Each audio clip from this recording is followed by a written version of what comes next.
In 1963, detectives investigated the murder of a woman in California. But it would take technology almost 30 years to catch up with the killer.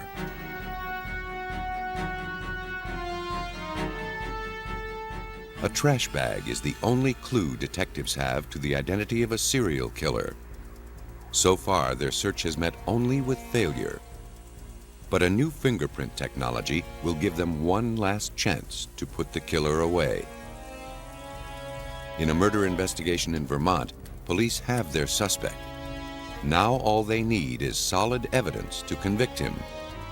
The case hinges on a bloody but distorted palm print on the murder weapon. In cases that look all but hopeless, science finds a solution in the telltale marks of the killer's death grip.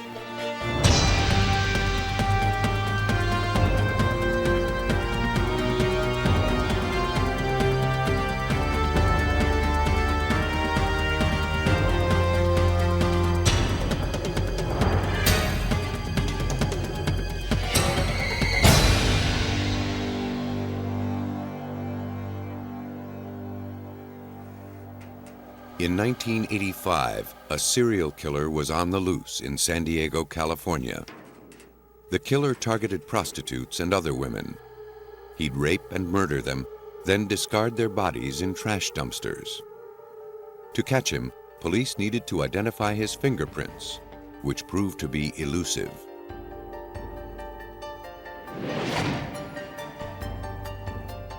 On the morning of May 9, 1986, police responded to a call from a woman who came upon a ghastly sight as she was taking out her garbage, the killer's latest victim.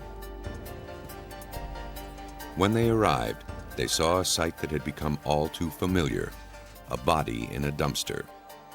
This time, the murderer had wrapped it in 2 garbage bags joined with masking tape. After disposing of the body in the dumpster, he covered it with a blanket.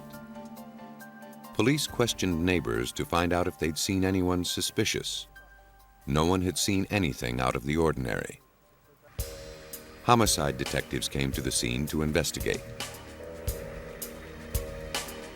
An emergency unit arrived to retrieve the body.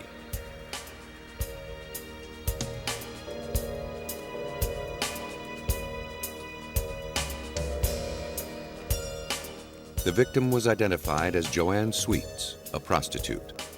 She had been raped and strangled to death, and several of her ribs were broken. That was the serial killer's calling card. Would the killer elude police again? It was going to be a tough case to crack. Since most of the victims were prostitutes, the murders weren't always reported, or the few eyewitnesses were unreliable.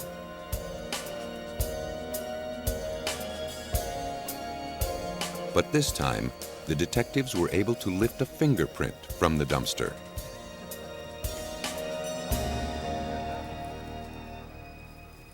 Detective Dan Hatfield was part of a task force formed to stop the horrid wave of killings before it went any further. Primarily, the whole focus of the task force was to look into women, primarily prostitutes, that had been found murdered here in the city of San Diego and also in the county. There was approximately 35 to 40 unsolved cases. The Joanne Sweets case was the latest. With any luck, it would be the last. Detectives believe the killer lived or worked in the neighborhood. 2 other prostitutes' bodies had also been discovered in dumpsters nearby. We had Tara Simpson that was found in another dumpster that's adjacent to the Joanne Sweets case. The dumpster was located at the T of the alley. The early morning hours, the police were called here. They found the garbage container fully engulfed. Fire department finds that there's a female in there and she is badly burned. A lot of the evidence was lost because of the fact that she was badly burned. Several months after Tara Simpson's body was found here, we go up several blocks up the same alleyway. At another dumpster was found the body of Trina Carpenter. Trina Carpenter had also been manually strangled. She was wrapped in a green duffel bag at that time. Hatfield was sure the same man was behind the deaths of all the women. But the investigation turned up no suspects. A manual search of fingerprints in police files failed to match the print found on the dumpster where Sweet's body was found. Whoever left the print didn't have a criminal record. The case went unsolved. 3 years later, fingerprint expert Diane Donnelly joined the task force to work on the Joanne Sweets case. I was brought in on this case in 1989 at the request of Homicide, and this is one of the cases that they had asked to go back and re-examine some of the evidence to see if there was anything else we could do at this point. She learned that fingerprint experts had already tried using a chemical called gentian violet to lift prints from the masking tape that held the garbage bags around the body. The process can expose fingerprints left on sticky surfaces. When a finger touches the adhesive side of tape and is removed, skin cells remain behind. The gentian violet stains those cells, revealing the print. Experts repeated the process over and over, but couldn't raise a single print.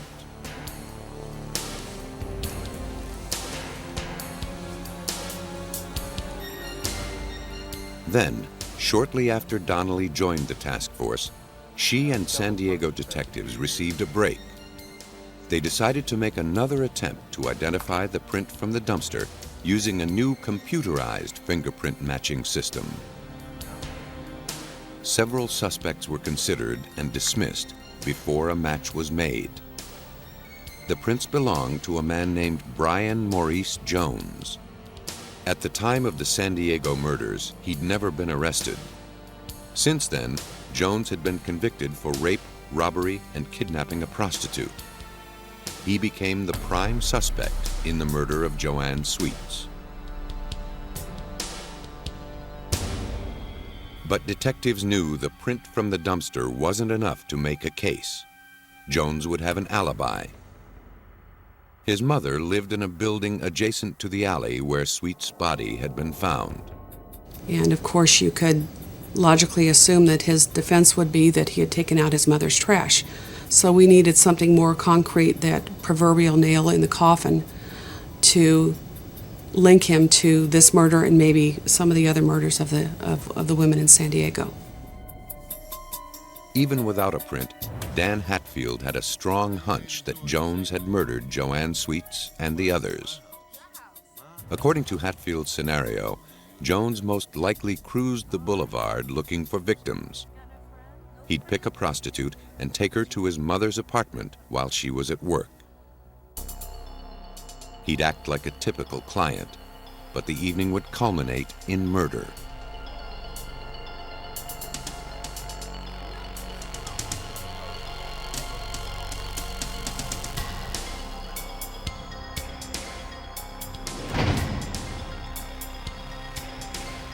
Afterward, he'd wrap the body up and take it out to the dumpster, like he was taking out the trash.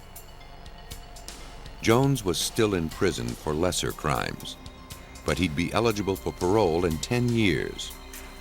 If Hatfield could link him to the Joanne Sweets murder, he'd make sure Jones would never get out. I believe when Mr. Jones dumped Joanne Sweets' body in the dumpster, he probably felt he could get away with it since he got away with the other two murders. In their effort to prove Jones's guilt, the detectives would pin their hopes on the latest method of fingerprint technology.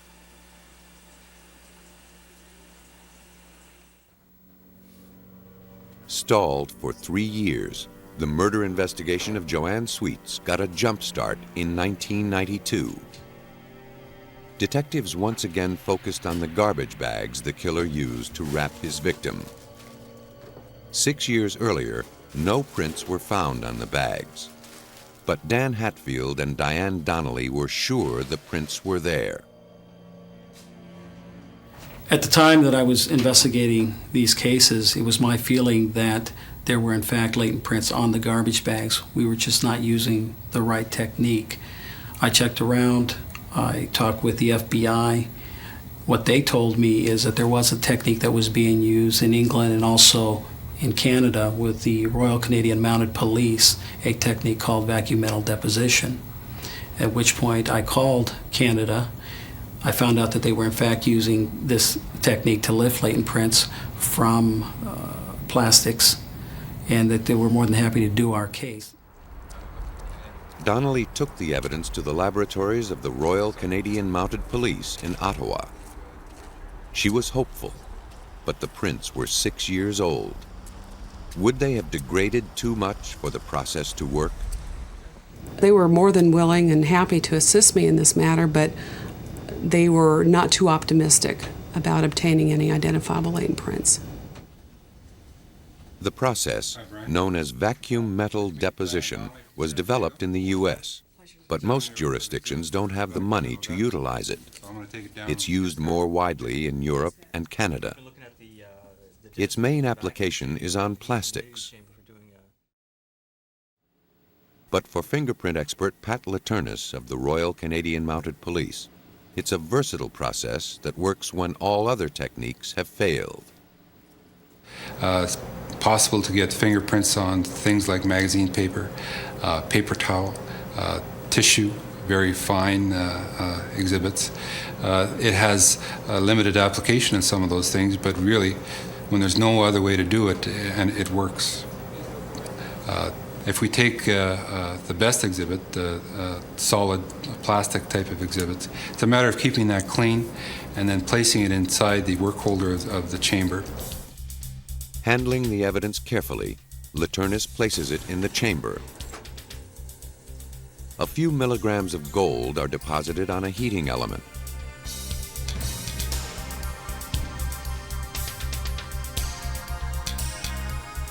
Once the chamber is sealed, pumps create a vacuum. Once it's within a vacuum, the gold source is heated, and that heat is melting the metal. The metal would almost liquefy, boil, and then you can compare it to steam where it would go straight up and condense on the surface that it hits. A thin, invisible layer coats the plastic surface of the garbage bag. If the bag contains no fingerprints, the layer of gold will be uniform. But if fingerprints are present, the gold will sink into them, leaving the oily ridges of the print uncoated.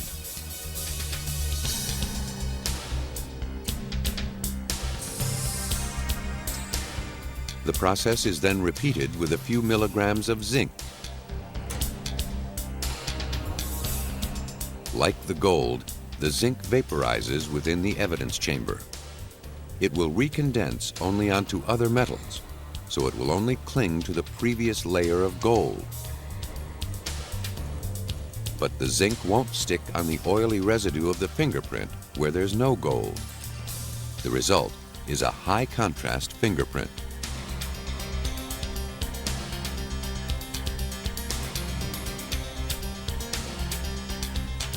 The bags were removed from the chamber and inspected. This moment would make or break the case against Jones. After 6 years in hiding, the prints on the bags finally became visible.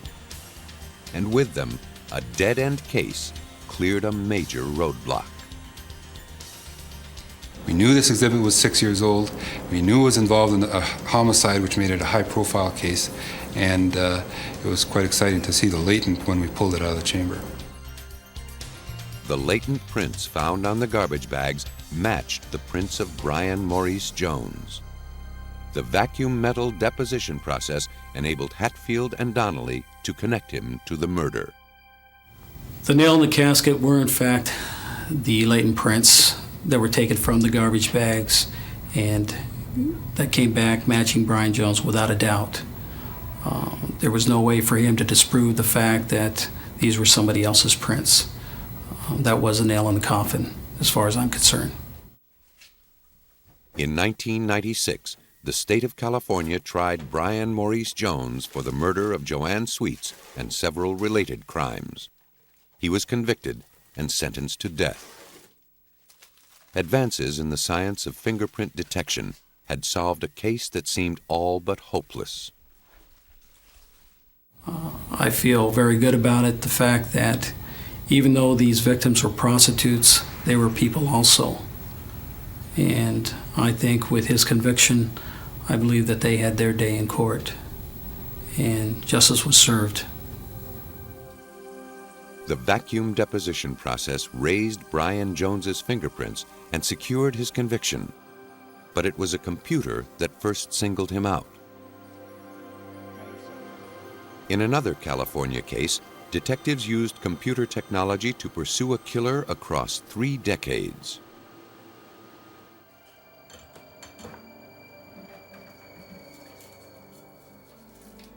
On October 2nd, 1963, Thora Rose was spending a quiet evening alone in her apartment in Hollywood, California. She had rented the apartment just a month earlier after separating from her husband and was slowly adjusting to life on her own. Rose worked as a waitress and kept mainly to herself in her free time. The ground floor apartment was considered to be in a safe neighborhood, even for a woman who lived alone.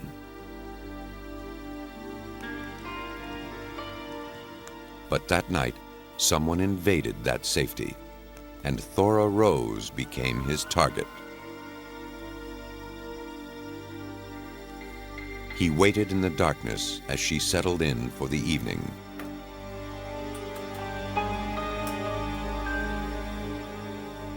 When her lights went out, he made his move.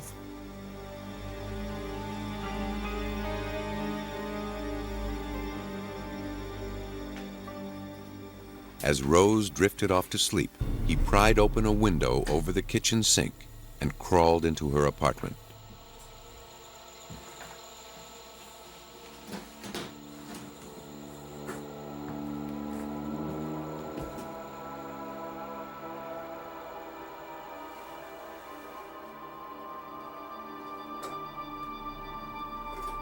Once inside, he slipped through the kitchen and crept toward the bedroom.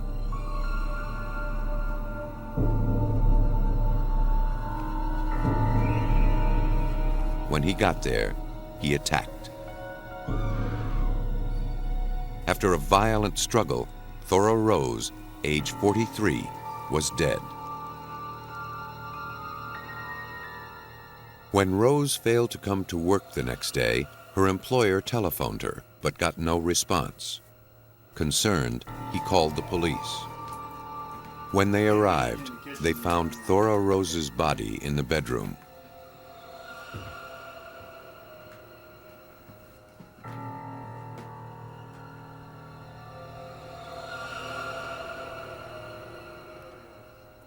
Police questioned neighbors, but no one had seen anyone enter or leave Rose's apartment. Nobody heard a thing. It was one of the worst crimes the quiet Hollywood neighborhood had ever experienced. Almost 35 years later, Los Angeles police detective Mike McDonough visits the scene of the crime. Hollywood back then was a completely different place as it is today. I mean, when you think Hollywood back in '63, it was still the movie industry, still a lot of single-family residences here, a couple of apartment buildings, completely different world. The crime rate was practically nothing to compare what it is to today. Hollywood now, we're averaging anywhere from 50 to 60 homicides a year. Back in 1963, they had 4. The murder caused a major stir. The Homicide Division of the Los Angeles Police Department gave the case top priority. At first, just 2 detectives were assigned to the case, but the number quickly rose to 6. Eventually, 32 uniformed officers and 2 sergeants joined the investigation. They canvassed the neighborhood for a suspect. Inside the apartment, experts dusted for fingerprints. There was palm prints and fingerprints inside the kitchen and throughout the house. There's approximately 27 fingerprints that were lifted inside the residence, leading from the front window here into the bedroom. The police officers working the neighborhood found nothing. It was up to the fingerprint experts alone to solve the case. With the long trail of fingerprints left behind, the detectives were certain they would catch the murderer. Their confidence was well-founded. For more than 100 years, fingerprinting has proven to be one of the most effective ways to pin criminals to crimes. The science goes back to 1880, when Scottish physician Henry Falls suggested that ridge patterns on the fingers and hands could be useful in identifying criminals. In 1901, Scotland Yard adopted the idea, and the rest of the world soon followed. Fingerprinting works for two reasons. First, no two people share print patterns. And second, a person's fingerprints remain unchanged throughout life. The skin of human fingers and hands have raised patterns called friction ridges, which help us grip objects more firmly. They're constantly coated with a film of perspiration from tiny pores. The curves, loops, and other characteristics of the ridges can occur in billions of combinations. At a crime scene, the perpetrator may leave noticeable prints if he touched blood, grease, or another dark substance. If he touched something soft, like putty, the fingerprints may be impressed on its surface. But the majority of fingerprints are invisible, known as latent fingerprints. They're made of about 98% perspiration and 2% body oil. We leave them on virtually everything we touch. Like film in a camera, they must be developed to be seen.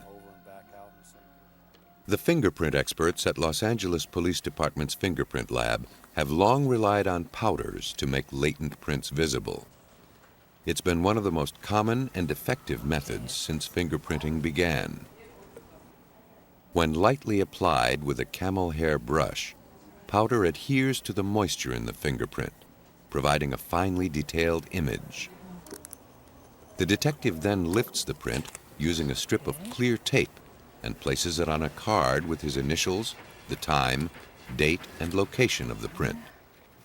This detailed information is vital if the print will be used as evidence in court. After the fingerprint experts working on the Thora Rose case lifted the finger and palm prints from her Hollywood apartment, they had to prove they belonged to the perpetrator. There's always a possibility they could belong to someone else. Detectives obtained what are called elimination prints from everyone who had contact with Thora Rose. They were able to contact those people, the restaurants, places she worked. They fingerprinted everyone that was there. They also went as far as local delivery boys, as far as delivering chicken, mail people, newspaper people, anyone that had any contact with this place, they checked out. After all other persons were eliminated, detectives drew the only possible conclusion: the prints belonged to the killer. Now they could be sent to the lab to be compared by fingerprint examiners to prints of criminals in their files. Whenever police make an arrest for even the smallest infraction, they require the arrested person to be fingerprinted. The prints are kept on file and, in some cases, sent to other police jurisdictions. If the suspect is ever involved in another crime, his prints will be available for comparison.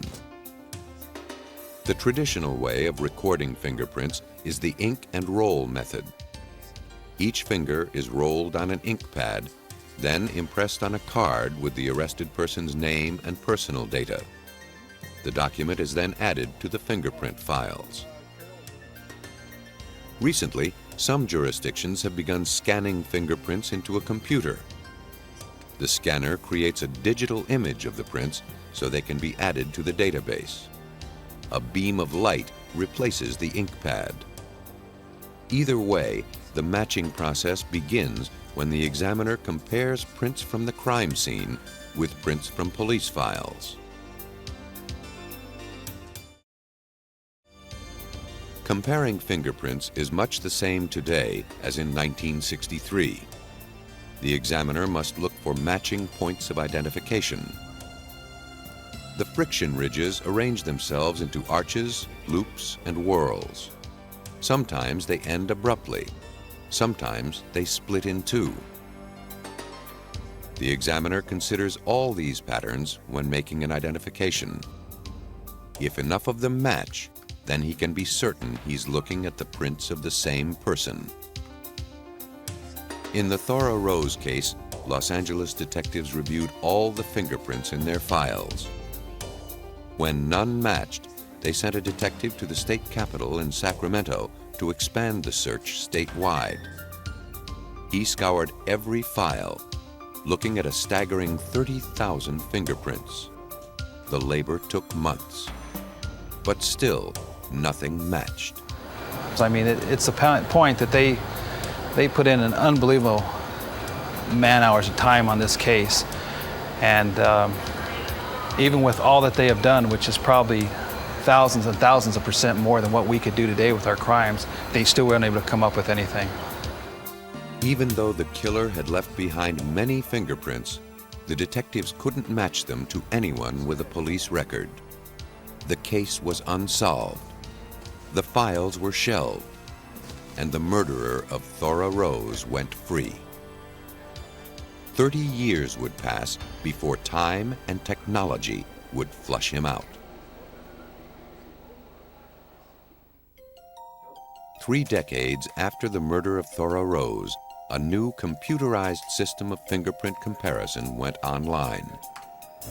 The Automated Fingerprint Identification System, or AFIS, promised to revolutionize the field of fingerprint identification.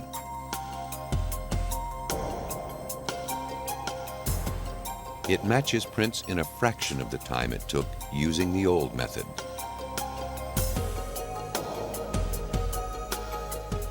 Fingerprint examiner Donald Keir was one of the first at the Los Angeles Police Department to put AFIS to use. This fingerprint system takes time to get used to. It was new. It takes time to utilize it, and we had a lot of crimes to solve. Keir and his colleagues first used AFIS to match prints collected from current crimes against those in AFIS's files. Then they tried an experiment to see if the system could solve old cases by matching previously unmatched prints. They chose 50 old homicide cases to test. Could AFIS breathe new life into dead cases? To find out, Keir went to the archives in the basement of the police department.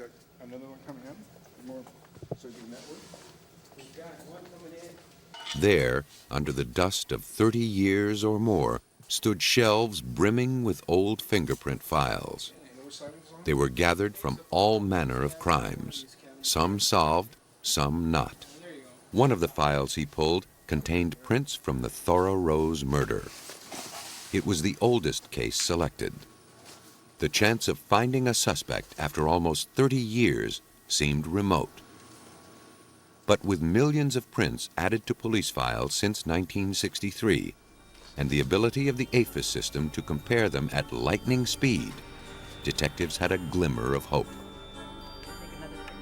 But first, the prints from the Rose case had to be prepared. Before AFIS can recognize any fingerprint, an examiner must photograph it at 5 times its normal size. In contrast to prints taken from a suspect at the police station, the ridges and patterns of most prints from a crime scene are faint and indistinct. The examiner must carefully enhance the pattern on tracing paper. Otherwise, the computer's scanner will be unable to read it. Any place where I'm looping it off is where a ridge in the fingerprint pattern ends. And we want to make sure those are really clear because that's what the computer uses for a search. They're called minutia or characteristics. I check it frequently to see if I'm missing anything. go back over what I've been doing here. Where the latent print is unreadable, the examiner must hazard a guess as to line and detail. The tracing is scanned into the computer. The examiner cleans up any indistinct lines on the screen and identifies notable characteristics of the latent print. The computer will use these as a frame of reference. APHIS then begins the matching process. The computer looks at several areas of the unknown print. It then compares these points against prints in its database. It ranks each print according to how closely it matches the unknown print. In another room, the massive APHIS mainframe searches through millions of digitized fingerprints looking for a match. In less than an hour, it completes a job that would ordinarily take months. Then, the system delivers the closest matches. But it's up to the examiner to make the final match by eye. The prints identified by APHIS are compared side by side with the suspect's print. There can be a lot of things that match, but if there's something that you know is pretty obviously a real minutia point, like this one was a pretty big one right here, a little short line, and it looks like that might be it there, but over next to it was a place where another ridge ended. There's nothing like that over here, so I would probably disregard that one. The APHIS system has had remarkable results. During its first year of operation, San Francisco police were able to clear 816 unsolved cases, including 52 homicides. Los Angeles police hoped for similar success with their unsolved cases. They weren't disappointed. Soon after they entered the fingerprints from the Thora Rose case, APHIS made a hit. The computer produced 3 suspects, among them a man named Vernon Robinson. In 1963, Robinson hadn't been arrested, so his fingerprints weren't on file. But he'd been arrested a number of times since then, so his prints were part of police records. Detectives using APHIS fingered him as a suspect. Detective Mike McDonough headed the new investigation. My main concern was to see if Mr. Robinson should have been there or not. I wanted to make sure that he wasn't one of the detectives or a police officer at the scene, he wasn't a paramedic, or that he wasn't for some reason a friend of Miss Robinson's, that fingerprints just happened to be there. When all other possibilities were eliminated, McDonough concluded that Robinson was the likely killer of Thora Rose. With that, our fingerprint people obtained the additional fingerprints, started hand searching them, physically checking the fingerprints from the crime scene against Mr. Robinson's prints, and everyone is coming right back to Mr. Robinson. I mean, at this point, there was no doubt about it. Los Angeles police tracked Robinson to Minneapolis, Minnesota, where he was now a family man with a management job in a maintenance company. He denied committing the crime, insisting that at the time of the murder, he was in San Diego at the naval base where he was stationed. But naval records indicated Robinson had completed his training by the date of the murder. His alibi was without support. What would sway the jury was, I mean, the fingerprints are there. You cannot deny that. I mean, we're not talking 1 or 2 fingerprints. We're talking 20-some fingerprints. We're talking at the point of entry through the entire house and right up to where the victim was discovered. After killing Thora Rose, Vernon Robinson managed to evade capture for almost 30 years. His life had changed, but his fingerprints remained the same. After they were matched with those from the crime scene, Robinson was convicted of murder and sentenced to life imprisonment. APHIS, a phenomenal breakthrough in criminal identification, had finally obtained justice for Thora Rose. Though APHIS has dramatically improved the chances of matching fingerprints to criminals, it's useless without clear prints to work from. But crime scenes are often messy, and criminals don't always leave their prints in convenient spots. In a case in Vermont, a murder investigation hinged on two fragile and ill-placed prints, and one investigator's attempt to read them. On Memorial Day, 1992, Glenn Michelson had a party. He and his friends were putting the cold Vermont winter behind them and kicking off the beginning of summer.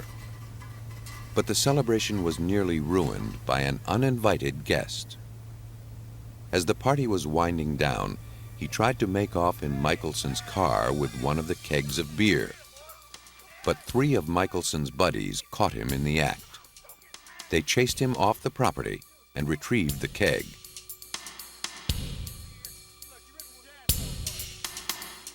With the commotion over and the keg emptied, the three men decided to continue celebrating at a nearby tavern. Michelson stayed home. The group returned to the house 45 minutes later, still in high spirits. At first, they didn't notice their host was nowhere in sight. When they called out to him, he didn't answer. They assumed he went to bed. It wasn't until one of the men noticed something peculiar in another room that the horrible truth revealed itself. A ski pole that appeared to be sticking out of the floor was actually embedded in Michelson's skull. They called the Vermont State Police, who rushed to the scene.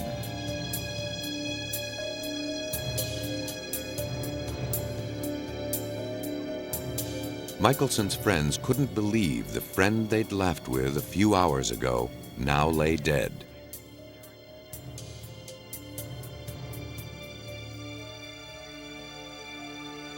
While the police made their report, detectives scoured the house for clues.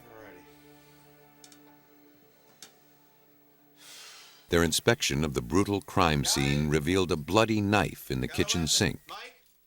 It looked like the victim had been stabbed several times before the ski pole was repeatedly jabbed into his skull.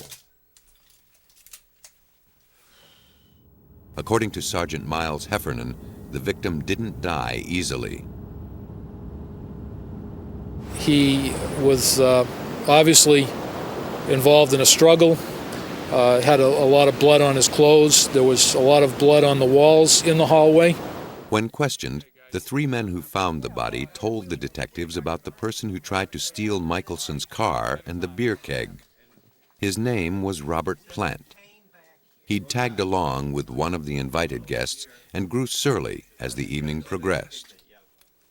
The men recalled he wore white shoes with pink laces, the same shoes that were found near the barefoot corpse. The cowboy boots that Michelson had worn were missing. As police continued to investigate, a call came through about a car that had run off the road less than a mile away. A neighbor named Robert Salzman made the report. Mr. Salzman was in the living room with his wife and child and heard the car go off the road.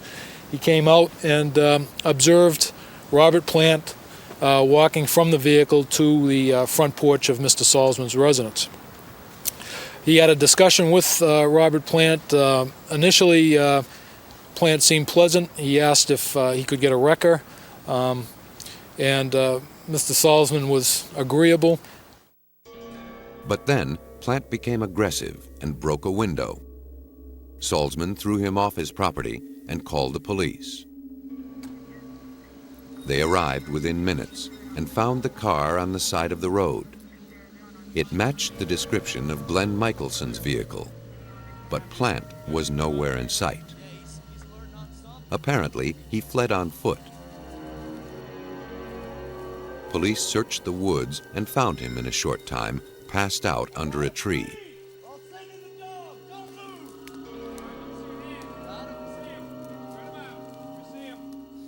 On his feet were Michelson's cowboy boots.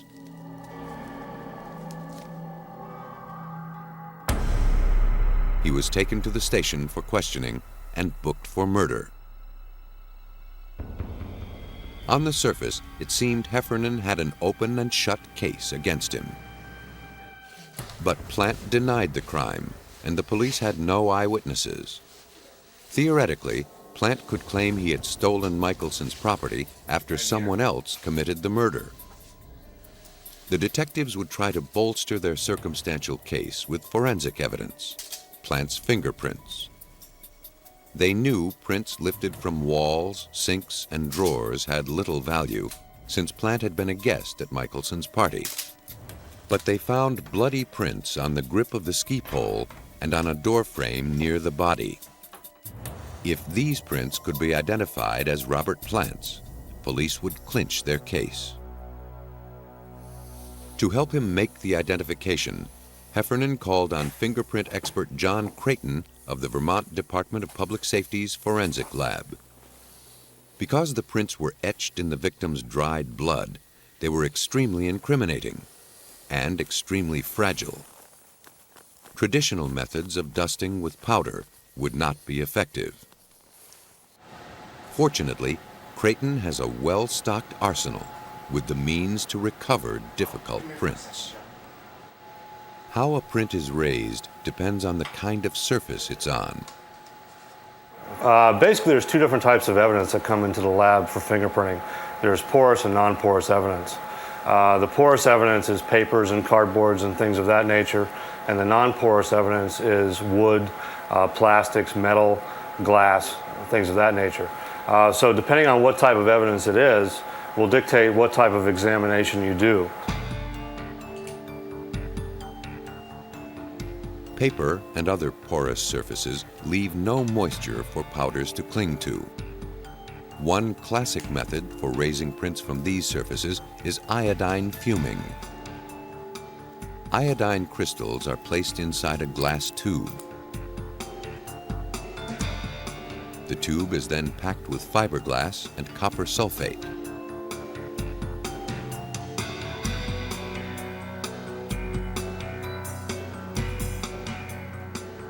Breath passing through the crystals heats them, creating fumes. When the fumes reach the fingerprints, the iodine reacts with fatty oils, making them visible.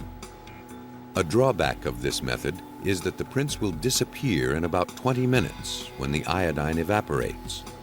They must be photographed after fuming, so police will have a record of them. Another way to find fingerprints on paper is to spray the surface with a chemical called ninhydrin.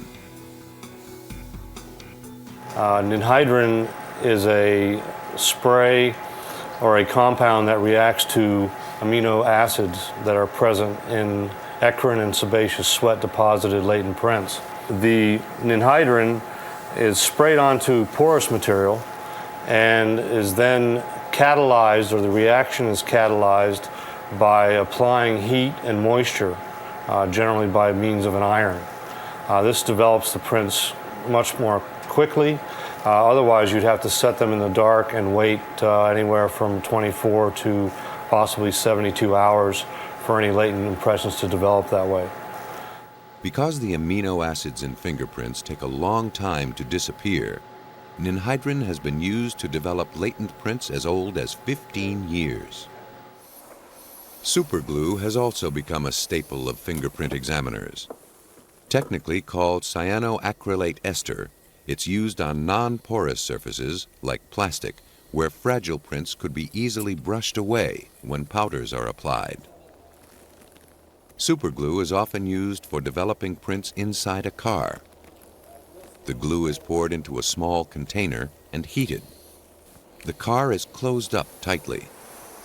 As the glue is heated, its fumes adhere to the moisture in latent fingerprints and fixes them in place. The examiner can then use traditional powders without the danger of destroying the print. The Glenn Michelson case posed a different set of problems. The bloody thumbprint on the doorframe near the victim's body was barely visible and too delicate to lift. Creighton asked detectives to remove the section of doorframe bearing the print and send it to him, so he could examine it in a more controlled environment. Creighton's job was to make the print on the doorframe distinct without ruining it. He could then compare it with Robert Plant's. First, he took photographs so he would have a record of the evidence before the procedure.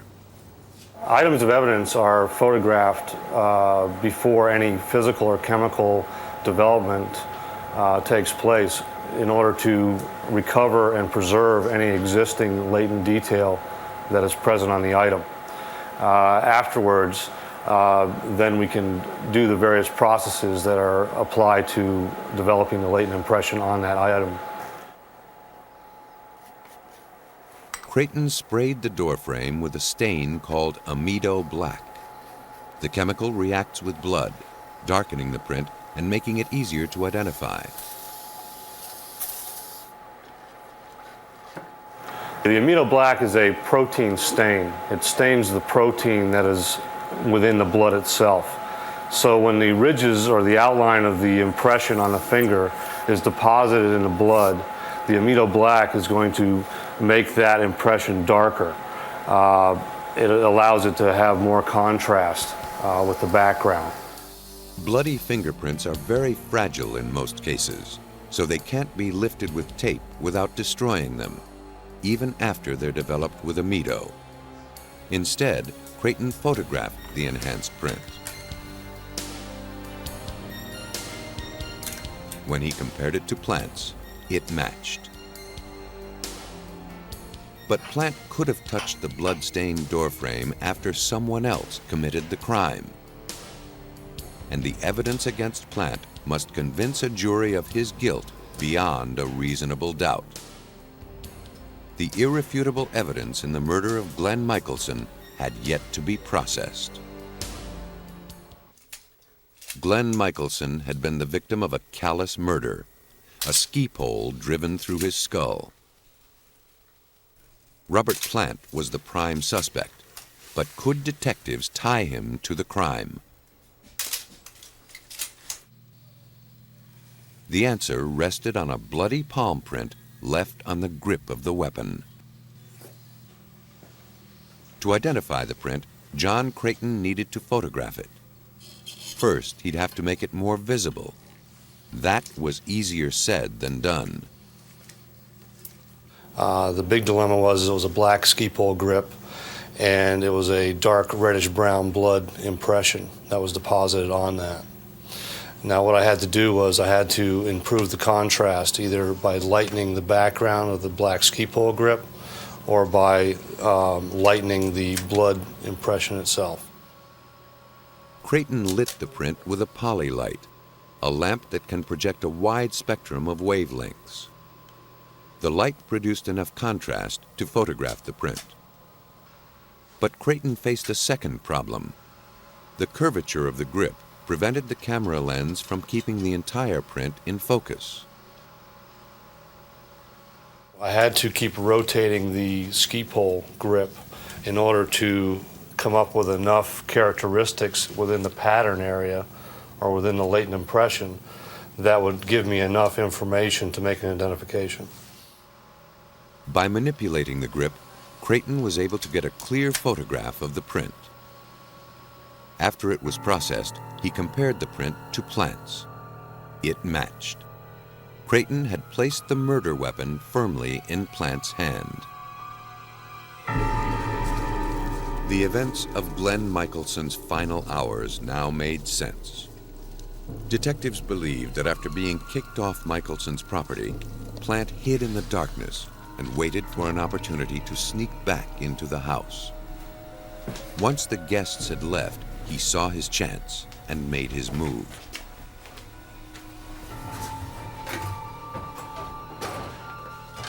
He slipped into the kitchen and rummaged around until he found a knife.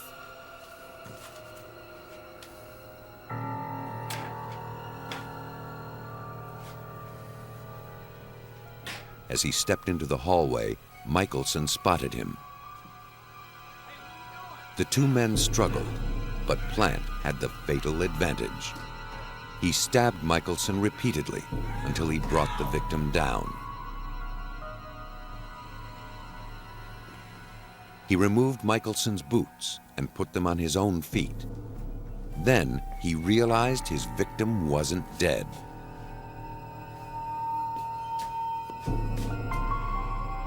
So he found a ski pole in another room and returned to finish him off.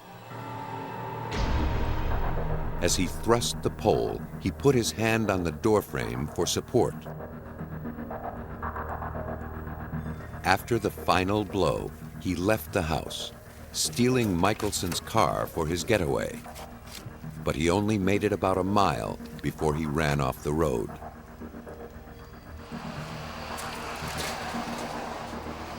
The bloody prints that Creighton analyzed gave Detective Miles Heffernan the evidence he needed to convict Robert Plant.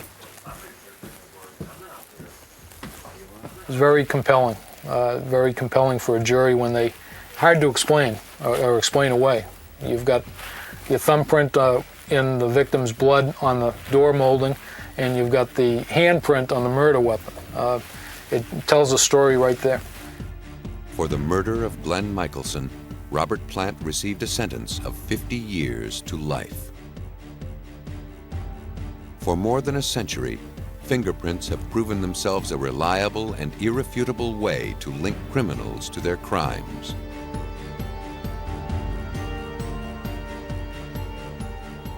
In the next century, their role will increase as scientists improve ways to recover them. More and more, killers will be delivered into the arms of justice by their own hands.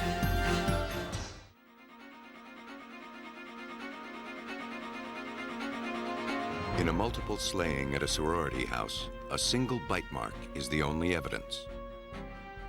Can detectives use it to build a case against the most notorious serial killer of all time? Investigators hunt for a sexual sadist in a Canadian resort town. He leaves behind a trail of victims, but few clues. Can they stop him before he strikes again? Someone's murdering men on Florida's highways. A bloody palm print suggests a woman's touch. But who is she? What prompts some intelligent people to become cunning killing machines? As forensics tries to break their chain of death, psychologists seek to understand serial killers' fatal compulsion.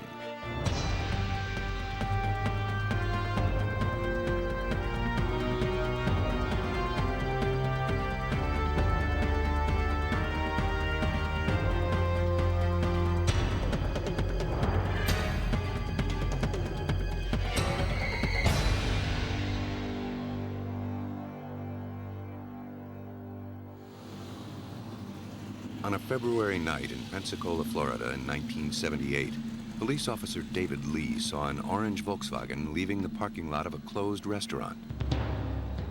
Because the car had no reason to be there, he ran a check on the tags. He discovered it was stolen. The driver tried to flee the scene. After a chase and a struggle, he was apprehended. Police found stolen credit cards and several fake IDs in the car. The driver was taken in for questioning. The man flashed a student ID, but police determined that it too was stolen. After 2 days in custody, he finally decided to tell police his real name, Theodore Robert Bundy. At first, the Pensacola police had no reaction. They had no idea who Ted Bundy was. But they'd soon find out that his name had just been added to the FBI's 10 most wanted list. He was suspected of killing 36 young women in at least 4 western states. His lackluster arrest in Florida was the beginning of the end for the most notorious serial killer in history, who may have murdered over 40 women in 16 years.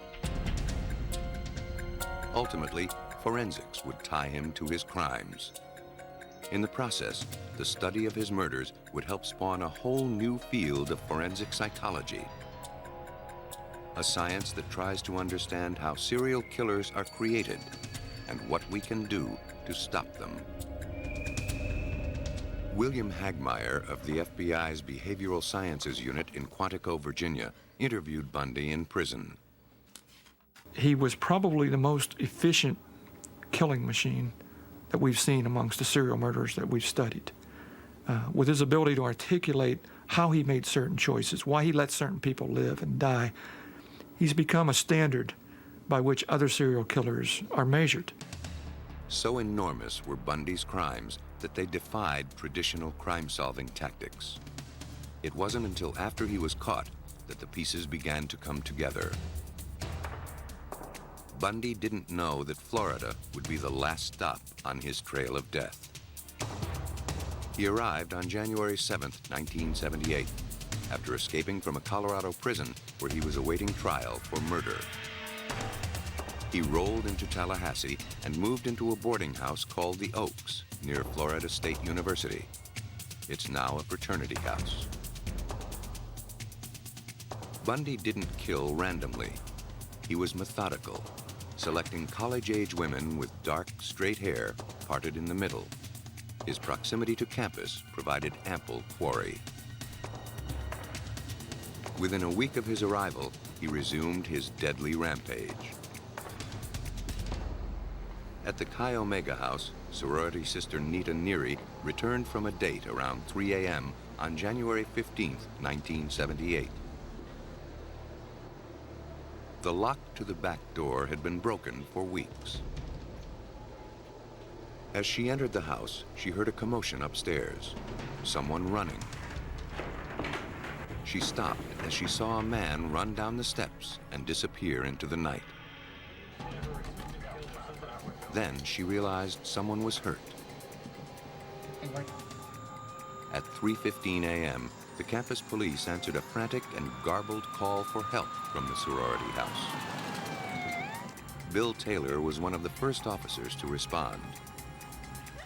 We had stopped and broke up a fight between two of our fraternities, and we were just clearing that call when we got a call that two girls were in a fight at the Chi Omega house at 661 West Jefferson Street. The campus police thought this was just another routine call. But nothing could prepare them for what they found.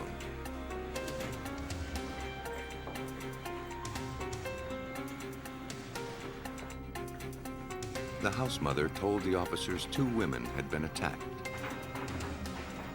After calling paramedics, police investigated the rest of the house. An officer found Margaret Bowman in her bed. She'd been bludgeoned, then choked to death with a stocking. Down the hall lay another woman. Like Margaret Bowman, Lisa Levy had been sexually assaulted, then beaten. In his fury, the killer had left bite marks in her flesh. She died en route to the hospital. While paramedics tended to the injured, police tried to make sense of the scene.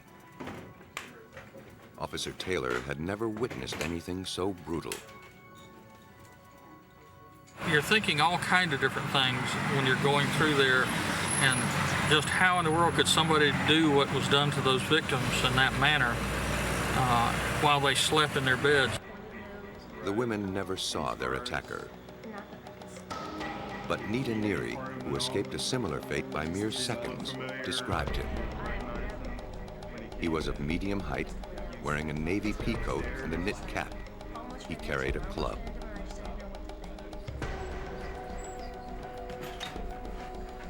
The sketchy description provided little help.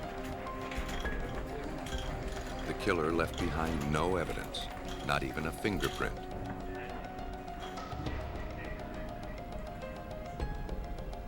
At Florida State University, almost every man became a suspect. Every woman lived in terror.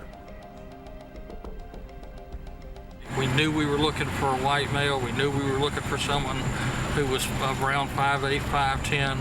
We knew that he had a dark colored kind of peacoat kind of jacket on with a one of those navy blue watch caps on. you were looking at everybody that was walking, or everybody that you could see. Did he match that? Where could he be now? You know, is he hurting somebody else now? You get that horrible feeling that there's more, that something else is going to happen. Are there other crime scenes? Are there other people that are injured, other people hurt that we don't know about yet? By then, Bundy had already moved 100 miles west to Lake City, Florida. There, he changed his tack and pursued a different kind of prey. Yeah, he's just in the back there. Yeah. He lured 12-year-old Kimberly Leach into his van. Yeah, he's right in the back. They drove off. Leach would be Bundy's last victim. After ditching the stolen van and killing the girl, he stole a Volkswagen. He was partial to them because the passenger seat could be removed to accommodate his victims. But before he could strike again, he was picked up by Pensacola police for driving a stolen vehicle. Bundy's past was catching up with him, courtesy of the FBI's 10 Most Wanted list. Florida police were almost certain he was responsible for the Chi Omega murders, but they had to gather evidence to prove it. Or 7 if this is a bicuspid to The right. only clues collected at the Chi Omega murders were the bite marks on the body of Lisa Levy. Well, because the lateral Investigators hoped they would be enough. The task of analyzing them fell on forensic odontologist Richard Souveron. When Bundy was arrested, and the bite mark evidence was not considered a high priority. But when the detectives in the case were unable to come up with anything else, such as blood, fingerprints, hair, fiber, anything like that, then they decided, well, we'll give this a try. At the time, bite mark evidence had not been used in Florida courts, but investigators had no alternative. Fortunately, one of the bites left a deep impression. Dr. Souveron saw that the killer's teeth had distinctive characteristics. They were crooked, chipped in several places, and had an unusual configuration. But he needed an impression of Bundy's teeth to make a match. That required a search warrant based on probable cause that Bundy's teeth were similar to the killer's. A snapshot of Bundy showing his teeth convinced a judge to sign the warrant. Souveron could now take the impression of Bundy's teeth. From the impression, Souveron made casts. It was apparent that Bundy's teeth were very unusual. Bundy's teeth are unique. I've never seen a set of teeth like Bundy's, and indeed, no one in the world has a set of teeth like Bundy's. Turned and bit a second time, and here's the lateral and Most striking were Bundy's lower teeth, which showed an unusual pattern of wear, along with a distinct layout. The top teeth were chipped. Both sides, and the teeth fit. Using acetate overlays of Bundy's bite pattern, Souveron was able to conclude that only Ted Bundy's teeth could have left the bite marks found on the body of Lisa Levy. Drop in. Especially with that eccentric bite of his, that's pretty compelling. Yeah. Based in large part on this forensic evidence, a Florida grand jury indicted Bundy on July 27, 1978, for the 2 Chi Omega murders. His indictment was read on live television. Let's go. Theodore Robert Bundy, you are charged, indictment, 2 counts burglary and 2 counts murder in the first degree, 3 counts attempted murder in the first degree. My chance to talk to the press. Contrary to section 78204 Florida statute. I'll plead not guilty right now. And your grand jury.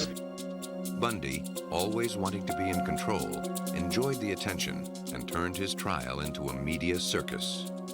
Well, listen, I've been kept in isolation for 6 months. I've been kept away from the press. I've been buried by you. You've been talking for 6 months. I think it's my turn now. All right?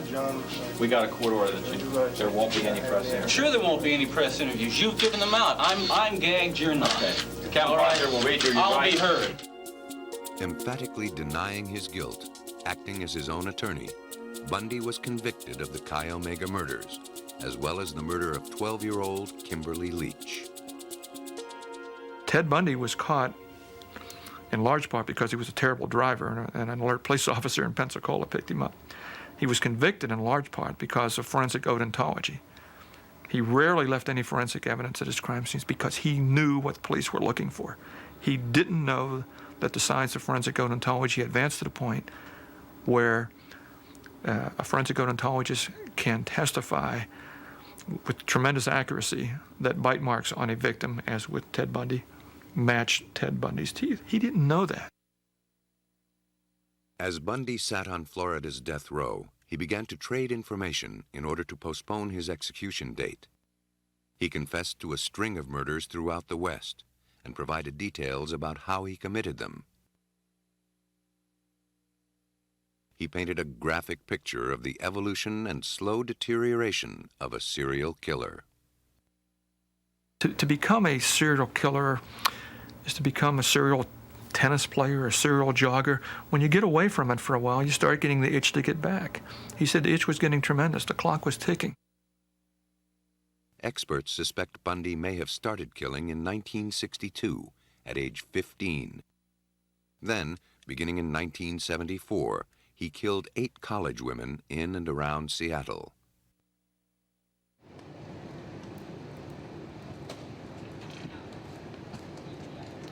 On crutches, or with his arm in a sling, he used his seductive charm to lure his victims. In this way, he snared 6 women in 6 months. Ted Bundy felt that this victim had a choice. She didn't have to come with me. And as he said on many occasions, I wasn't a caveman killer. I didn't go and drag them out. You know, they came to me. Emboldened by his success, he sought more risky prey during a crowded weekend at Lake Sammamish State Park near Seattle.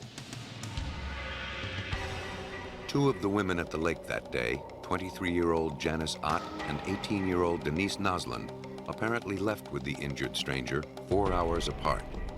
It was the last time anyone saw them alive.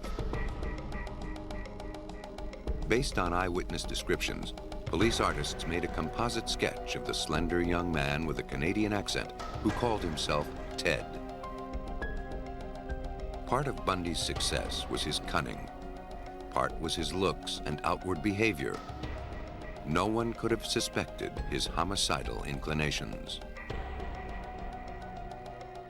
Seattle writer Ann Rule has made a career studying killers and their victims. In 1975, when she was just starting out, she was hired to write a book about the Seattle killer. Little did she realize that he would turn out to be someone she knew. And I thought, gee, that looks like Ted Bundy. And I know that Ted sometimes affects a Canadian dialect. I knew that he lived in a boarding house on the same street where 2 victims had been found.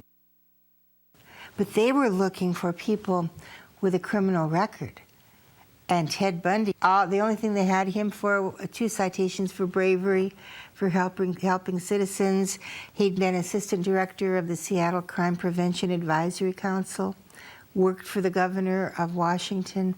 Not the kind of guy you're going to focus on. Anne had met Bundy in 1971, 4 years earlier, when she volunteered at a crisis clinic in Seattle. I was a civilian volunteer, and they would always pair us with a work-study student. And just through the luck of the draw, my partner was this very nice young man who was then about 23, named Theodore Bundy. So I spent 2 nights a week for a year, locked up alone all night long with Ted Bundy. The weekend following the abductions, the beaches at Lake Sammamish were strangely empty. Over the next several months, bodies of women who disappeared began turning up in the nearby hills. Police in Washington intensified their search for the killer. 12 women had gone missing in the Seattle area, all suspected to be victims of the mysterious Ted. But Bundy was smart enough to know when to move on. In September 1974, he made his way to Salt Lake City. Over the next month and a half, 3 teenage girls disappeared without a trace. Then, on November 8th, Bundy spotted 23-year-old Carol Duranch. Posing as a police detective, he approached her and told her that someone had been caught stealing something from her car. He asked her to look inside to see if anything was missing. She told him everything seemed to be there, but Bundy asked her to accompany him to police headquarters to see if she could ID the thief anyway. Though Duranch was skeptical, she did as he asked. But as soon as she got into his Volkswagen, the trap was sprung. He handcuffed her and threatened to kill her on the spot. But she managed to get the car door open. She broke free. Duranch was the only woman that we know for sure to escape the clutches of Ted Bundy. But Bundy was unfazed. Over the next several months, more women would die. In Utah, Bundy was finally caught on a traffic infraction. Carol Duranch picked him out of a lineup.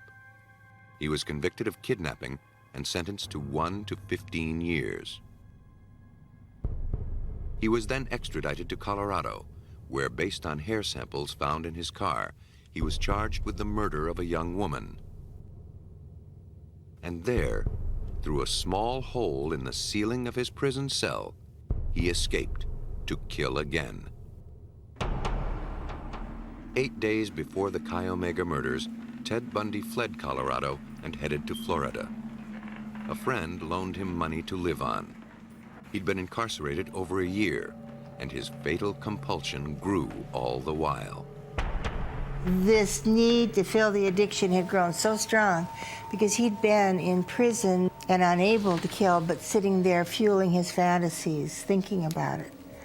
And when he was out, he had no control over it. Bundy was now taking chances, making mistakes. Gone was the kindly stranger ploy. At the Chi Omega house, he attacked with violence and rage, and left behind the clue that led to his conviction. Bill Hagmeyer believes that Bundy's recklessness was inevitable. Serial killers become more daring and less predictable over time. Many serial killers, in fact, all that I've dealt with, their crimes start out as personal agendas, so to speak. The first victim may be an accident, it may be a displaced aggression, but after that, it becomes predatory. Once he was in prison, Bundy provided the ultimate case study in serial killings. Hagmeyer set to work trying to understand where a killer's fatal compulsion stems from. Bundy himself helped interview other serial killers on death row to find a common denominator. The answer isn't clear-cut. In background and behavior, serial killers are just like the rest of us. Serial killers come from different backgrounds. There is no consistent factor that I'm aware of in all their development.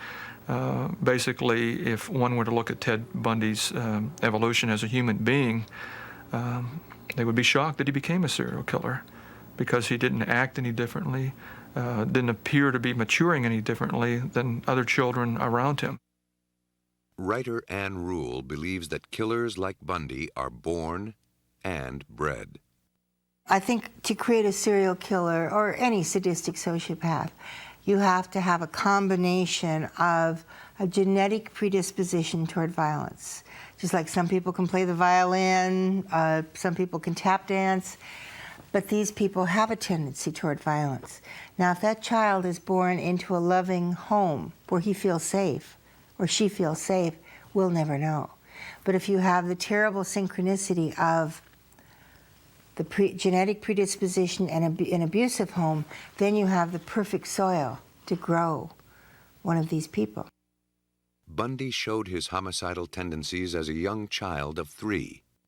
His Aunt Julia, who was then a teenager, awoke to find Ted slipping butcher knives into her bed. But as with most serial killers, it came down to a matter of choices.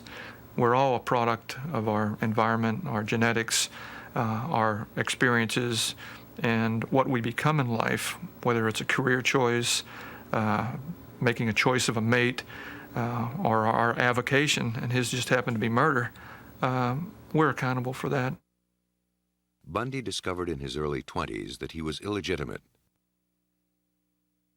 He aspired to a higher station than his stepfather could afford, becoming active in local politics. But rejection by a college girl of breeding and refinement may have filled him with smoldering rage. When he began killing less than a year later, all of his victims would bear a resemblance to the girl who'd rejected him. As Agent Hagmeyer spent more time with him, Bundy began to call him his best friend. Bundy shared what it's like to be a serial killer. He said, when you're alone with a victim who's very much alive and vibrant and pleading for their life, he said, you become God. He said, you have the power over life and death. And he said, when you kill them, you hear the last noises that they'll ever put out of their mouth. You can basically taste the last breath that comes out of their body. And he said, there's a phenomenal feeling of power over that. And he said, that's what you feed off of after a while. It was like coming out of some kind of horrible trance or dream. I can only liken it to after, I don't want to over-dramatize it, but to have been possessed by something so awful and so alien, and then the next morning wake up from it, remember what happened, and realize that basically, in the eyes of the law, certainly in the eyes of God, you're responsible. Bundy was convicted of killing 3 women and confessed to killing more than 30 others. Police will never know if that was a boast or a conservative estimate. He received his final punishment on January 24th, 1989, in Florida's electric chair. Hungry for that sense of godlike power, serial killers feel compelled to murder. But they don't always kill their victims. Sometimes they marry them.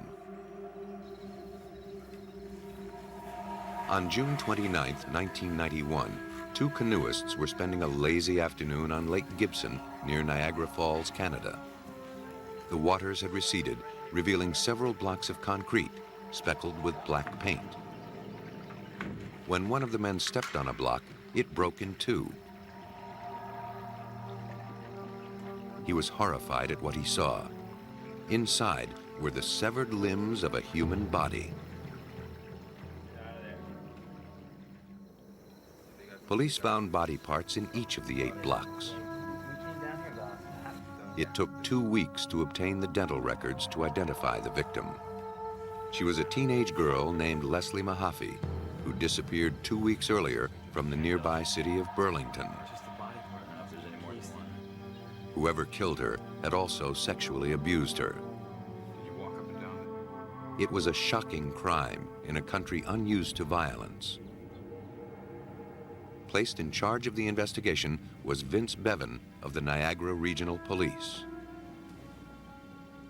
Once we knew who the victim was, we had, almost a month's lag time in there, so we had to go back and start to retrace to find out, who she was with, what the circumstances were of her disappearance, and start to work back from the city of Burlington to see if we could find any clues that would point us in the right direction about how she met her death and ultimately wound up in the concrete in Lake Gibson. But there were no witnesses and no clues to the killer's identity. Forensic scientist Mike Kershaw began by looking at the concrete blocks, gingerly sifting through the rubble, hoping to find some piece of helpful evidence. I examined approximately 700 pounds of concrete, and just the examination using the light sources I spent probably close to 120 hours on. Some of the things we were hoping to find included items that might have come from Leslie Mahaffey, like jewelry. We were also looking for evidence such as saws or saw blades. But what I've been finding is hair, fiber, hair that doesn't look or looks foreign to the concrete itself or foreign to Leslie Mahaffey. Chemical analysis determined that the concrete was a ready-mix brand so common it was impossible to trace. The paint was a black spray paint. The trace evidence consisted of hair that matched the victim and several strands of different light-colored hair. Kershaw had nothing to compare it with. The forensic evidence was not adding up to much. The search for the Niagara killer took on a new urgency when another young girl named Kristen French was reported missing. She left her school on April 16th and was last seen walking past a church. She never arrived home. 2 weeks after Kristen French disappeared, a scrap collector discovered her body. She'd been sexually abused and killed in much the same fashion as Mahaffey. For Vince Bevan, it was now clear a serial killer was at work, and his increasing boldness was cause for alarm. Kristen French had been abducted at 3 o'clock in the afternoon in a parking lot near a busy street. For somebody to abduct her from that particular area, it's unusual because of the high level of risk that that offender would have taken. I mean, there are any number of things that could have happened to interfere with what his plan was. And it's not a desperate act by any means, but it is certainly an above normal level of risk for an offender of this type. The first break in the case came from 75 miles away in the town of Scarborough. For 2 years, police there worked unsuccessfully to catch a serial rapist. Acting on a tip, in 1990 they'd visited Paul Bernardo, an accountant who resembled the man described by some of the victims. He seemed an unlikely suspect. When you think of somebody who could be responsible for crimes like this, you expect them to be marked in some way, like a hunchback dragging one leg behind him.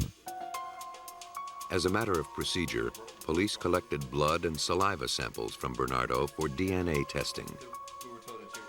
He was one of 1,500 potential suspects, and in these early days of DNA testing, the process was time-consuming. It took an overworked Canadian forensics lab 2 years to complete their analysis of Bernardo's DNA. Meantime, Bernardo moved from Scarborough to Niagara in 1991. The serial rapes in Scarborough had suddenly stopped. The killings in Niagara had begun. When the DNA results came back in February 1993, they proved Bernardo was the Scarborough rapist. Scarborough authorities notified Niagara police. We could have had an opportunity to connect those offenses earlier in the investigation. But as it was, that connection wasn't made until the DNA probe came back with Bernardo. Bernardo was arrested for the rapes in Scarborough and the murders in Niagara. He denied the murder charges, and police had no sure way to connect him to the killings. If Bevan wanted a conviction, he needed tangible proof. He obtained a warrant to search Bernardo's house. A search team spent 10 weeks looking for hair, blood, fingerprints, any physical evidence showing the presence of the murder victims. They got in their hands and knees with a stereo microscope and searched tuft by tuft until they started to find hair, and they actually found small clippings of hair that were unique to Kristen French. Along with the hair, police found traces of DNA from French and Mahaffey. Autopsies revealed that both victims had been drugged. In a desk drawer, investigators found a tranquilizer that Bernardo's wife, Carla Homolka, had obtained from the veterinarian's office where she worked. On a videotape Bernardo made for insurance purposes, police found an inventory of his basement. More clues came into focus. First was a circular saw, one that matched the type police thought he may have used to dismember his first victim. The next clue on the tape was equally incriminating. And as he panned across the basement floor, showing some of the tools that he had, he went past an open cupboard. And in the top shelf of this cupboard were 2 cans of spray paint. One had a gray lid, one had a black lid. When we went in and executed the search warrant, and during our search, we were unable to find that black can of spray paint. Besides the evidence on the tape, investigators noticed gouges on the stairs to his basement. Microscopic examination revealed black paint marks. Forensics experts created concrete blocks similar in size to the ones that contained Mahaffey's body. They spray painted the blocks and pushed them up a similar flight of stairs. The marks they made matched those on Bernardo's stairs. The forensic evidence was piling up, but it was all circumstantial. The case was clinched with the help of a surprising eyewitness. In January 1993, Paul Bernardo's wife, Carla Homolka, left him. She would later tell police that Bernardo had tied her and forced her to act out the last moments of his victims' lives. Fearing she would suffer their fate, she fled. In February, as evidence was mounting against Bernardo, she decided to make a deal and confessed that she herself had played a role in the heinous crimes of Paul Bernardo, crimes that he had videotaped. Carla Homolka had met Paul Bernardo in 1987 when she was still a teenager. Bernardo was a handsome, apparently successful young man 6 years older than she was. But beneath his pleasant exterior, Bernardo was possessed by a desire to subjugate women. Roy Hazelwood, a former FBI agent and an expert on sex-related crimes, has spent 6 years studying the strange bond between serial killers and the women who fall in love with them. Canadian prosecutors called on him to assess Carla's state of mind. Hazelwood believes Bernardo, like many serial killers, saw women as lesser creatures that didn't deserve respectability. That explains why they go for nice middle-class women rather than prostitutes or alcoholics or drug abusers, because they want to tear down that image of niceness and purity, if you will, that surrounds a nice middle-class person. As a teenager, he began spying on women in the dark. They became objects that existed only for his pleasure. According to Hazelwood, Bernardo saw his future wife, Carla Homolka, as a woman he knew he could dominate, forcing her to his will. These men have an innate ability to identify women who are vulnerable, women who are naive, women who have few life experiences or low self-esteem, or they have, as I mentioned earlier, dependent personalities where they crave and need the attention of others and the approval of others. Carla's parents encouraged her romance with the handsome, upscale Bernardo. By 1990, he already had her under a horrible spell. On Christmas Eve, she helped him drug her own sister, Tammy, so he could have sex with her. But the drug had induced her death instead. They said she drank too much alcohol. No one suspected the truth. There's no question that Bernardo had manipulated her. She was an attractive, intelligent young woman. Why she ever became involved in the first incident is sort of a mystery to me. But I think it's quite clear that after her sister's death, she was trapped. She had trapped herself, in essence, in a situation that he could take advantage of.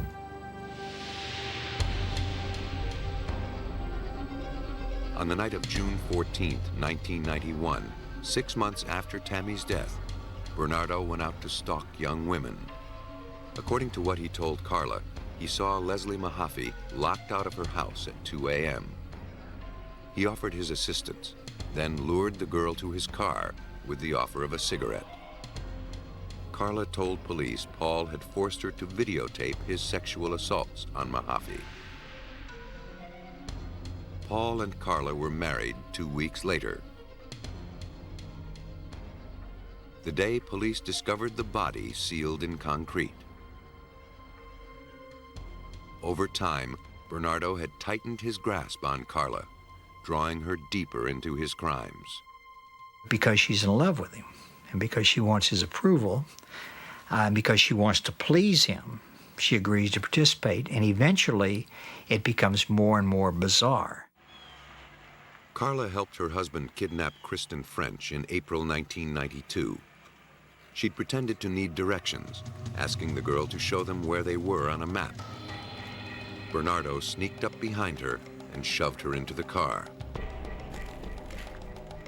Once again, according to Homolka, she had participated in and recorded Bernardo's sexual assaults on video.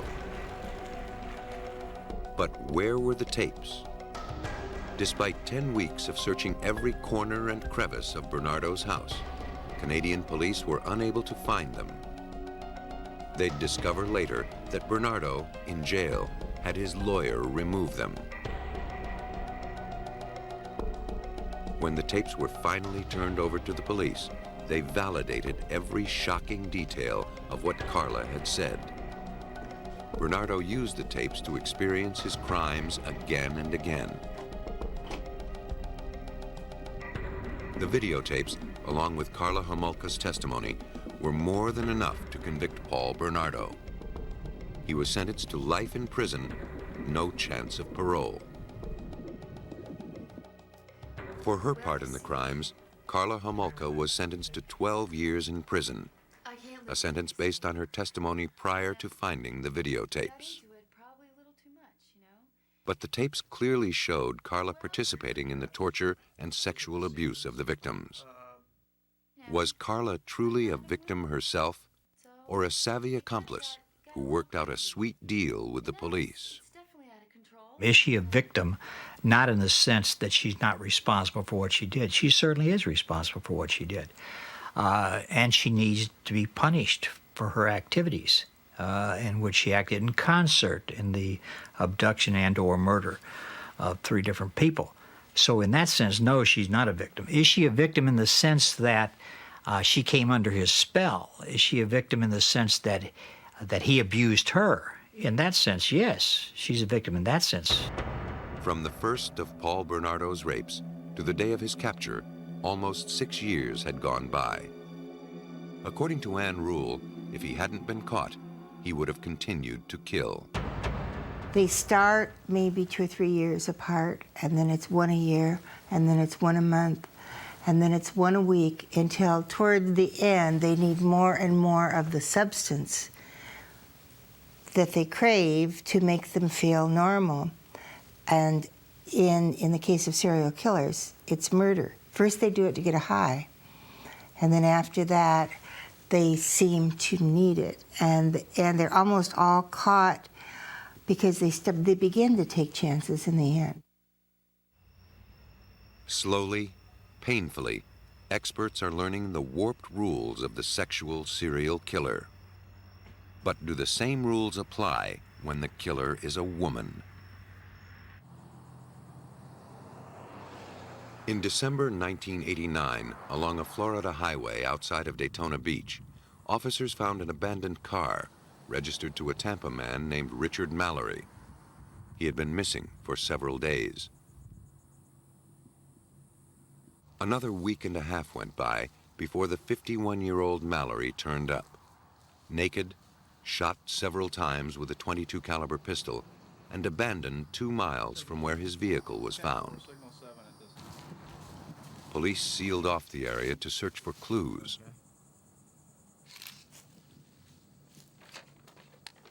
Investigator Larry Horzepa of the Volusia County Sheriff's Office led the investigation. At the time, we weren't exactly sure what we had, so as in all of our homicide investigations that we did an entire sweep of the area and basically collected up everything that we could possibly find that we thought may be connected with the crime. But investigators found very little evidence pointing to the killer. The investigation was stymied by lack of clues. As Volusia police worked on the case, police in 3 other counties struggled with murders of their own. Immersed in their local crime scenes, they had no knowledge of the other killings, no idea they were connected. We didn't know about the other killings that had been occurring for almost a year. Basically, we were operating solely on ours. As the body count climbed, police became aware that a deadly pattern was developing throughout Florida. Finally, the separate police departments pooled their resources. We found the similarities in the fact that all the men were older men, being over the ages of 45 years of age, that they were basically all traveling alone, that they were traveling the major highways. We found that the bodies, all of them were discarded close to a major highway, and in fact that the vehicles that they had were placed somewhere else. The killer had been methodical, consistent. All but one of the victims had been shot in the torso with a .22 caliber pistol, a relatively small firearm. In every case, the driver's seat was pulled up close to the steering wheel. The evidence suggested the killer was a short person, possibly a woman. If this were true, it was one for the books. There'd never been a female serial killer, or at least not one that police knew of. But at this point, it was just a guess. The killer had been thorough, wiping off all fingerprints. Then, on July 4th, 1990, a woman reported to police that she saw a car crash through a fence, then drive off. In the car were 2 women, a blonde and a shorter brunette. A few miles away, a car matching the description was found abandoned. Witnesses at this scene also described the 2 women. The car's registration revealed that it belonged to Peter Sims, age 65, an itinerant missionary who'd been missing for almost a month. Police saw a possible connection to the string of homicides. The car was turned over to Merv Stevens of the Florida Department of Law Enforcement. The vehicle had been basically wiped down on the inside and outside. The crime scene analysts had went to the armrest on the driver's side of the car and had removed the armrest. Upon removing that armrest, they noticed what it looked to appear to be a palm print, a bloody palm print. The single print was their only clue, and a potentially damning one. But prints in blood are notoriously fragile. Forensics would have only one chance to read the imprint. Only one chance to link killer with crime scene. They could not afford to make a mistake. I think they made the latent lift as a last resort. Once they had discovered what they thought was a blood print, or looked to be like a blood print, it was reddish brown in color. And in photographing it and using the different lighting techniques, a blood print will tend to dry out. Once a blood print dries out, it becomes real fragile. And simple moving it around, handling that type of item, the print will basically deteriorate and it will fall to pieces. After the print was photographed, clear tape was carefully placed over it. With even greater care, the tape was slowly lifted. Any little bend in the tape would crack the print and compromise the lift. Once the print adhered to the tape, it was affixed to a white card. The technicians were home free. The lift was a success. They analyzed the palm print and compared it to those of known criminals in the state of Florida. Stevens found a match in a woman named Lori Grody. She'd been convicted on a weapons charge. Grody was also known as Cammie Green and Eileen Warnes. Because several of the missing automobiles had been burglarized, police began checking pawn shops in the hopes of finding the stolen goods. At one, they found a pawn ticket in the name of Cammy Green for a particular brand of camera and a radar detector, items missing from the car of murder victim Richard Mallory. Florida requires pawn shops to take fingerprints.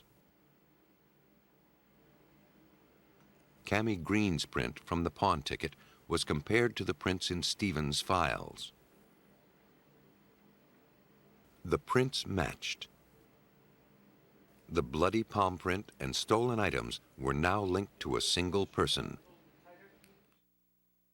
a woman named Eileen Warnes. Investigators traced Warnes to Daytona Beach, where she was a part of the biker crowd. She hung out at a bar called the Last Resort, where she slept on these benches behind the bar. Undercover police kept her under constant surveillance until they could collect more evidence of her crimes. But when they learned that a statewide biker barbecue was scheduled for the next weekend, they were afraid they'd lose Warnes in the crowd. On January 9, 1991, police made their move and arrested her. A key found in her possession led police to a locker filled with items stolen from the murder victims. The case against Warnes grew stronger. Next, they pressured her friends for more information. To keep them out of it, Warnes confessed. I shot him. And then I thought to myself, well, I might as well just keep on shooting. Because I gotta kill the guy. He's gonna, go and tell somebody. When she was convicted in Florida for the murder of 6 men, Warnes had the distinction of being one of the first female serial killers, deadly as the male.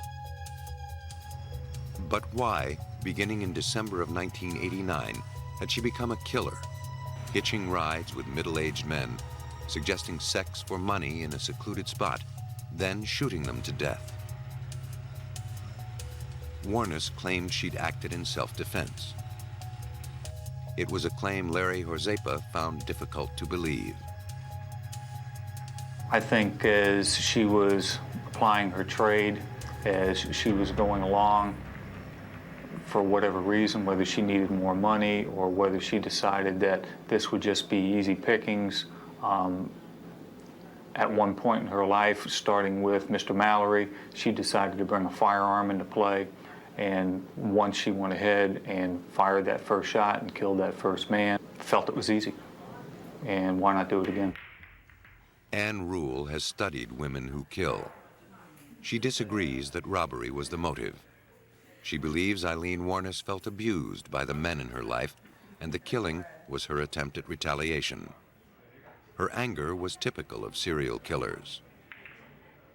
But of all the women that I have ever studied, she is the only one who seems to have a particular victim type, who has a particular MO, who's killing stranger to stranger, and fits into the serial murder pattern. For Ann Rule, the most chilling aspect of serial killers is their lack of remorse for their crimes. These people believe that they deserve to have anything they want that makes them feel better. It doesn't matter who gets hurt as long as they're happy, because they are real and the rest of us are paper doll characters. We don't feel the way they do. With each murder, serial killers lose a little more of their conscience, making the next killing that much easier. As police departments throughout the country begin to share information, they can more quickly see the deadly patterns emerge. Then they can stop serial killers in their tracks.